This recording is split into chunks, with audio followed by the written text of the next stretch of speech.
So today we are going to show you our brand new 2.0 Breville 54mm HD High Diffusion Shower Screen set. This new set, it includes a 0.2mm contact mesh with pin and the new 54mm High Diffusion Shower Screen. This new set is now compatible with all 54mm Breville group head machines. We will leave a list below of all the machines. We have redesigned the integrated channels on our 54mm HD shower screen. This now allows it to be completely compatible with all 54mm Breville machines while still fixing the off-centered water dispersion on the Barista Express, Infuser, and Duo-Temp models. This new set is super easy to install. All you have to do is unscrew the old one, give the group head a wipe with a cloth, making sure there is no coffee residue left on it. Now reuse your current shower screw and screw in the new 54mm HD shower screen. Now don't screw it all the way up, screw about half a turn back.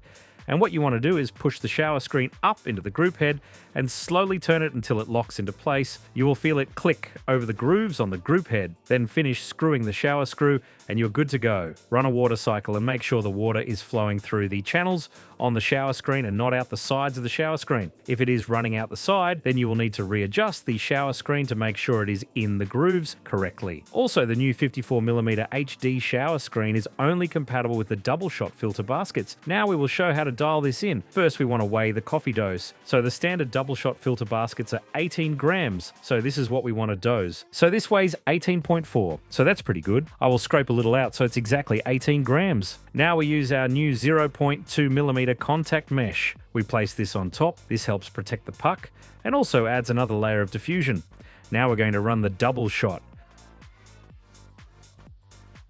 There was a couple of things with that shot. You would have noticed it was running quite fast and it was also spitting. This is one of two things. Either the coffee grounds are not ground fine enough or the tamping was not firm enough. So what we want to try to do first is make the coffee grounds fine, turn the dial 1.5 notches finer, then we will need to adjust the volume. When making the grounds finer, it will also reduce the volume of coffee dosed. So we will increase the volume slightly to maintain our 18 gram dose. Now let's weigh it. So that's 18.3 grams, so I'll take a bit off. Now that's 17.9 grams, which is perfect. Now let's run a shot. As you can see, this has slowed down the extraction and has no channeling or spitting. After every shot, make sure you run a water cycle to clean any leftover coffee residue and give the shower screen a quick wipe. Now use the pin and pop out the contact mesh like this. And you can either wipe this with a cloth or give it a quick rinse with water. As you can see, the puck is completely intact and has no signs of holes or channeling. So that's our new 2.0 Breville 54mm HD High Diffusion Shower Screen. Hope you enjoy.